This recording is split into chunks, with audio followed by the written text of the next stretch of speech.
So hello everyone नमस्ते welcome back to my channel अनि आज चाहिँ म मोबाइल फोन फोटोग्राफीको बारेमा कुरा गर्न गइरहेको छु सो फोटोग्राफी भन्ने बित्तिकै अब हाई एन्ड क्यामेराहरूको कुरा आउँछ होइन तर हामीसँग सधैँ भइराख्ने मोबाइल फोनबाट चाहिँ हामीले कसरी फोटो खिच्न सकिन्छ त बेसिक्स के हो मोबाइल फोन फोटोग्राफीको त्यो चाहिँ आज हामी कुरा गर्छौँ है मैले चाहिँ आज यो मेरो सिम्पल फोन छ है मोटरोलाको G50 भन्ने I think it's around like 30,000 to 40,000 Nepali जति पर्छ होला सो बेसिक क्यामेरा छ जस्ट म चाहिँ आज तर टेक्निकको कुराहरू मात्रै गर्छु है यो के अरे फोनबाट चाहिँ कसरी खिच्दा या के गर्दाफेरि चाहिँ बेटर हुन्छ फोटोग्राफी गर्दाफेरि भन्ने कुराहरू मात्रै हुन्छ so let's jump into the action है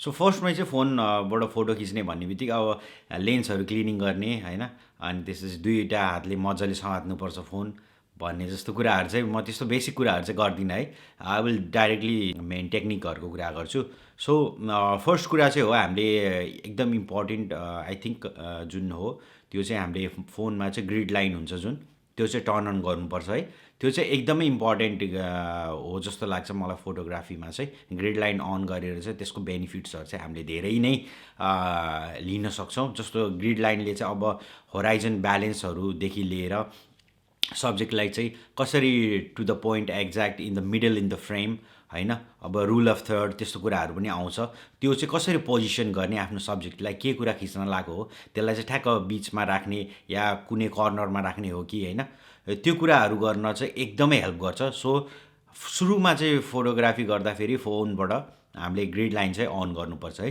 त्यो चाहिँ नम्बर 1 कुरा हो एकदमै इम्पोर्टेन्ट कुरा है फर्स्टमा त्यो भयो त्यसपछि चाहिँ ग्रिड लाइन अन गरिसकेपछि चाहिँ म अर्को कुरा चाहिँ हाम्रो फ्रेमिङ र कम्पोजिसनको कुरा गर्छु है फ्रेमिङ र कम्पोजिसन चाहिँ फोटोग्राफीमा चाहिँ एकदमै इम्पोर्टेन्ट चिज हो है गाइज किनकि कुनै पनि एउटा फोटोलाई चाहिँ एउटा कम्प्लिट बनाउनलाई चाहिँ फ्रेमिङ र कम्पोजिसनले चाहिँ एकदमै हेल्प गर्छ है सो यो फ्रेमिङ र कम्पोजिसनमा चाहिँ there are like 3 parts that I am going to talk about आज चाहिँ सो फर्स्ट कुरा चाहिँ हो रुल अफ थर्ड है रुल अफ थर्ड चाहिँ बेसिकली हामीले दुईवटा भर्टिकल र दुईवटा हरिजोन्टल लाइनलाई एक्रस गर्दाफेरि चाहिँ बन्ने 4वटा इन्टरसेक्सन पोइन्टहरू हो त्यो 4वटा इन्टरसेक्सन पोइन्टहरूमा चाहिँ हामीले बेसिकली आफ्नो सब्जेक्टलाई प्लेस गर्ने र पिक्चर क्याप्चर गर्ने आइडिया हो है यो रुल अफ थर्ड चाहिँ बेसिकली यसले चाहिँ के हुन्छ भन्दाखेरि भ्युवर्सको अटेन्सन चाहिँ डाइरेक्टली ग्र्याब गर्नलाई हेल्प गर्छ अनि यो रुल अफ थर्ड युज गर्दाखेरि चाहिँ आई प्लिजिङ सर्ट भन्छ कि आई प्लिजिङ भ्युवर्सको आई चाहिँ ठ्याक्क सब्जेक्टमा ड्र गर्छ सो यसले चाहिँ ठ्याक्क एउटा थर्डमा सब्जेक्टलाई राखेर अर्को 2/3 चाहिँ हामीले ब्रिदिङ स्पेस दिन्छौँ र जुनले चाहिँ फोटोलाई चाहिँ एकदम ब्युटिफुल कम्पोजिसन दिन्छ र यसले भ्युवर्सको अटेन्सन चाहिँ एकदमै ग्र्याब गर्छ है सो रुल अफ थर्ड एकदमै यो ल्यान्डस्केप फोटोग्राफी पोर्ट्रेट फोटोग्राफीहरूमा चाहिँ एकदमै युज हुने कम्पोजिसन हो है त्यसपछि अर्को यो कम्पोजिसन र फ्रेमिङको कुरा गर्दाफेरि चाहिँ युजिङ अफ लिडिङ लाइन्स चाहिँ एकदमै इम्पोर्टेन्ट हुन्छ कि फोटोग्राफीमा चाहिँ जस्तो कुनै पनि सब्जेक्टलाई चाहिँ हामीले जस्तो यस्तो ठाउँमा प्लेस गर्ने कि जुनलाई चाहिँ डिफ्रेन्ट काइन्ड्स अफ लाइनहरूले चाहिँ गाइड गरिरहेको हुन्छ कि टुवर्ड्स द सब्जेक्ट होइन जस्तो चाहिँ कि यो एक्जाम्पल हेरौँ हामी होइन जस्तो यो लाइनहरूले चाहिँ ठक्क भ्युवर्सको अटेन्सन चाहिँ ठ्याक्क सब्जेक्टमा लगेको छ नि त जस्तो यो एक्जाम्पलले पनि थाहा हुन्छ हामीलाई होइन जस्तो दिज आर द लिडिङ्स लाइन के यसले चाहिँ गाइड गर्छ भ्युवर्सको अटेन्सनलाई चाहिँ अनि ठ्याक्क सब्जेक्टमा पुर्याउन चाहिँ हेल्प गर्छ कि यसले चाहिँ यो चाहिँ अति नै दामी कम्पोजिसन हो है कुनै पनि अब जस्तो फोटोलाई चाहिँ एउटा एकदम लाइभली हुन्छ नि एकदम त्यो फिचर दिनको लागि चाहिँ एकदमै इम्पोर्टेन्ट रोल प्ले गर्छ यो लिडिङ लाइनले चाहिँ लिडिङ लाइन चाहिँ अब सधैँ यो स्ट्रेटै हुनुपर्छ या टुवर्ड्स डाइरेक्ट हुनुपर्छ भन्ने हुँदैन है कहिले चाहिँ यो कर्भहरू सर्कलहरूले पनि लिड गरिरहेको हुन्छ के त्यो बाटोलाई चाहिँ त्यो सब्जेक्टसम्म पुर्याउने चाहिँ so it doesn't have to be straight के अलवेज है।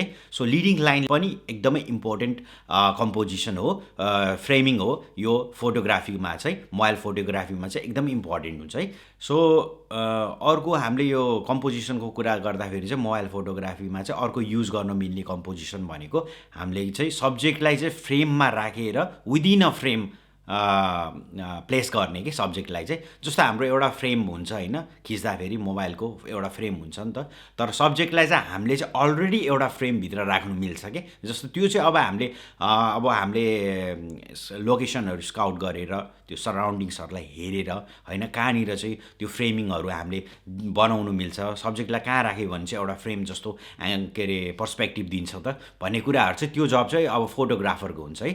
अब जस्तै कि एक्जाम्पलको लागि यो हेरौँ, अब यो मैले डाइरेक्ट खिचेको र अब यसलाई नै मैले होइन एउटा यो फ्रेममा प्लेस गरेर खिच्दाखेरिको यो नेचुरल मजाको यो लाइनहरू कस्तो मजाको देखेको छ नि त। यो फ्रेमभित्र राखेपछिको यो कम्पोजिसनले यो फोटोलाई नै अर्कै मजाको एउटा बनाइदिएको छ नि त। So these are like really important के, कम्पोजिसन फ्रेमिङहरू चाहिँ एकदमै इम्पोर्टेन्ट हुन्छ है मोबाइल फोटोग्राफीमा पनि, र अफकोर्स अरू फोटोग्राफीमा नि हुन्छ, तर मोबाइल फोटोग्राफीमा पनि यो कम्पोजिसनहरू चाहिँ हामीले ट्राई गर्न सक्छौँ है त। So let's now talk about the perspective and different angles of using a mobile phone during a photography है त। सो फोटोग्राफरले चाहिँ नर्मली हामीले फोटोहरू खिच्दाखेरि चाहिँ हाम्रो आई लेभलहरूबाट खिच्ने होइन, त्यो कुराहरू चाहिँ हामीले गर्दाखेरि चाहिँ त्यो सेम सर्टहरू या सेम फोटोहरू आई लेभलबाट खिचेको, सेम नर्मल यही फ्रेमबाट खिचेको फोटोहरू चाहिँ हामीले युजली देखिरहेको कुराहरू हो कि।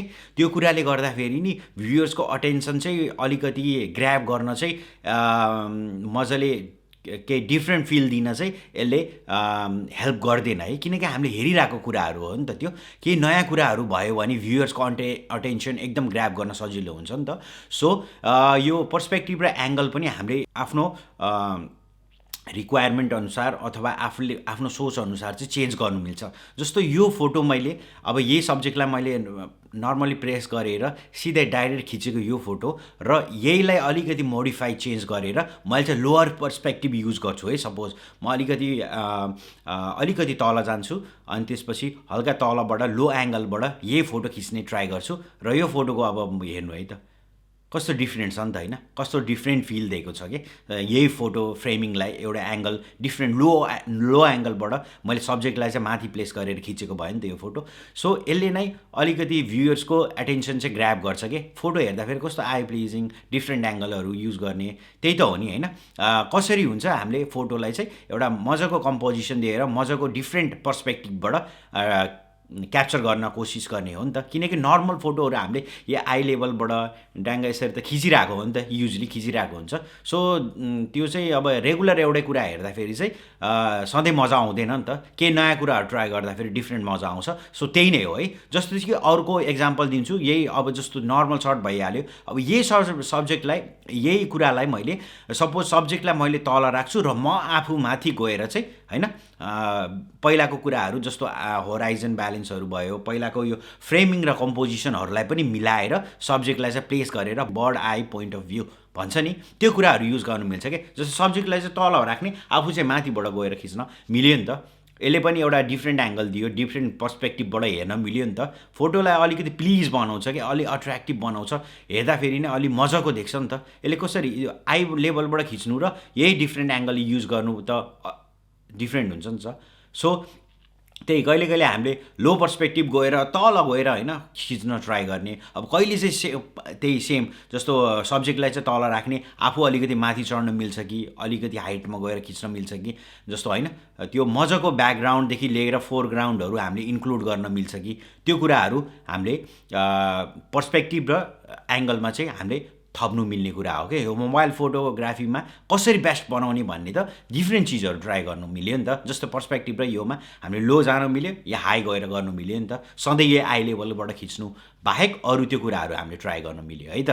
र अर्को कुरा इम्पोर्टेन्ट कुरा हो मोबाइल फोन फोटोग्राफीमा चाहिँ के हुन्छ भन्दाखेरि हामीले चाहिँ युजली फोटो क्लिक गर्दाखेरि चाहिँ यतिकै नर्मल क्लिक गरिरहेको हुन्छ ड्याङ्ग। तर कहिलेकाहीँ चाहिँ हामी फोकसहरू मजाले कहाँ हो त भनेर देखिँदैन कि। त्यही भएर चाहिँ यो मोबाइल फोनमा पनि यो फोकस पोइन्ट भनेर हुन्छ होइन। तपाईँले यो स्क्रिनमा ट्याप गर्नुभयो, सपोज कोही मान्छेको फोटो खिच्न लाग्नु भएको छ होइन, त्यो अब स्क्रिनलाई ट्याप गरेर गर्दाखेरि त्यहाँ फोकस बन्छ के, फोकस बन्छ। अनि त्यही माथि त्यसमै तपाईँले चाहिँ एक्सपोजर चेन्ज गर्नु मिल्छ कि, जस्तो ब्राइटनेस र अलिकति डार्कनेस चाहिँ तपाईँले चलाउनु मिल्छ कि त्यही फोकसमा ट्याप गरेर चाहिँ। अफकोर्स यो चाहिँ अहिले मोस्ट प्रोबेबली सबै फोनहरूमा हुन्छ। So don't forget to tap on the screen. अनि फोकस कहाँ हो त, तपाईँको सब्जेक्ट कुन हो, कहाँ फोकस गर्नुपर्ने हो, त्यो कुरालाई चाहिँ ट्याप गरेर चाहिँ तपाईँले फोकस चाहिँ त्यहाँनिर सेट गर्नु मिल्छ है मोबाइल फोनमा चाहिँ। अनि त्यो फोकस सेट भइसकेपछि चाहिँ तपाईँले त्यहाँ ब्राइटनेस पनि चेन्ज गर्नु मिल्ने हुन्छ, अप्सन देखाउँछ कि। अब सपोज कुनै बेलामा नर्मली यतिकै खिच्दाखेरि एकदम टु ब्राइट आइरहेको हुन्छ नि त, तपाईँलाई चाहिँ ब्राइट लाग्न सक्छ। सपोज त्यो फोटोले फोनबाट चाहिँ अटोमेटिक त्यो आइराख्ने कुरा हो होइन, अटोमेटिक गर्दाखेरि उसले सपोज त्यो ब्राइटनेस ठिक छ भनेर सेट गर्छ, तर तपाईँलाई त्यो ब्राइटनेस सपोज मन परेन, अलिकति लोवर गर्नु मिल्यो, हाइलाइट्समा डिटेल्सहरू क्लिप भएको छ भने अलिकति एक्सपोजर घटाउनु मिल्यो नि त। त्यो कुराहरू पनि तपाईँले यो फोनबाट त्यो मोबाइलबाट क्लिक गर्दाखेरि, फोटोग्राफी गर्दाखेरि त्यो कुराहरू पनि ध्यान दिनुभयो भने एकदमै राम्रो हुन्छ है त। सो मुभिङ अन, अर्को हाम्रो टपिक चाहिँ छ फोनमा हुने जुम फिचरको कुरा है। त्यो चाहिँ म चाहिँ हाम्रो फेलो फोटोग्राफरहरूलाई चाहिँ युज नगर्न रेकमेन्ड गर्छु, किनकि त्यो जुम भनेको चाहिँ हाम्रो डिजिटल जुम हो कि अप्टिकल जुम होइन। त्यसले चाहिँ के हुन्छ भन्दाखेरि, जस्तो स्ट्रेच गरेर हामीले जुम गर्दाखेरि चाहिँ के हुन्छ भन्दाखेरि इमेज क्वालिटी चाहिँ एकदमै पुवर भइरहेको हुन्छ कि। त्यो भनेको बेसिकली क्रप गरेर नजिक गएको जस्तो डिजिटल जुम मात्रै हो कि। अप्टिकल जुम भनेको चाहिँ अर्को जुन लेन्समै फिचर हुन्छ नि, जस्तो 80 mm को, जस्तो 24 mm देखि 85 mm भन्यो सपोज होइन, त्यो हुँदैन कि। त्यो भनेको जस्ट डिजिटली जुम गरेको मात्रै, क्रप गरेको मात्रै हो कि। त्यसले चाहिँ क्वालिटी चाहिँ एकदमै लो बनाउँछ है फोटोको। जसको फोटो खिच्नु परेको छ या कुनै ठाउँको खिच्नु परेको छ भने चाहिँ अलिकति जुम गर्नुभन्दा चाहिँ बरु अलिकति क्लोजर जानु के, क्लोजअप गएर चाहिँ खिच्दाखेरि चाहिँ क्वालिटी पनि मेन्टेन हुन्छ होइन, क्वालिटी पनि घट्दैन।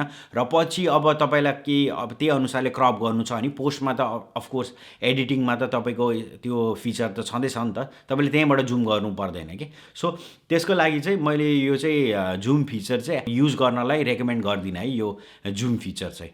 त्यसपछि हाम्रो लास्ट र फाइनल टिप के छ भन्दाखेरि, मोबाइल फोन फोटोग्राफीबाट पनि हामीले इमेज अझै बेटर बनाउनलाई तपाईँले सोचेको अनुसार चाहिँ हामीले पोस्ट प्रोडक्सन अथवा एडिटिङको कामहरू गर्न सकिन्छ है। मोबाइलमा फोनमा पनि हाम्रो टन्नै एप्सहरू अथवा फोनमै बिल्ड इन पनि हुन्छ क्या, मोबाइल एडिट गर्नु मिल्ने एडिट फिचर भनेर हुन्छ फोनमै पनि।